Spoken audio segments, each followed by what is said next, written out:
গেল কয়েকদিনে কুমিল্লায় বৃষ্টিপাত না হওয়ায় ও ভারতের উজান থেকে পানি বেশি না আসায় কুমিল্লার বন্যা পরিস্থিতির উন্নতি হচ্ছে। এদিকে গোমতী নদীর পানি বিপদসীমার ৫৯ সেন্টিমিটার নিচ দিয়ে প্রবাহিত হচ্ছে।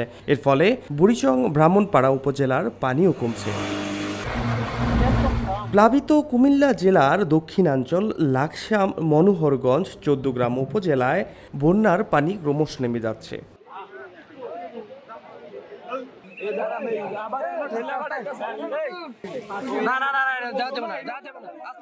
জেলা প্রশাসনের হিসেব মতে জেলায় ১০,৭৮,০০০ মানুষ পানিবন্দী আছে। ৭২৪টি আশ্রয় কেন্দ্রে ৭৮,০০০-এরও বেশি মানুষ আশ্রয় নিয়েছে। ২২৫টি মেডিকেল টিম এসব আশ্রয় নেওয়া মানুষের চিকিৎসা কাজে নিয়োজিত আছে। ফাহাদ শাহরিয়ার, খবর সংযোগ।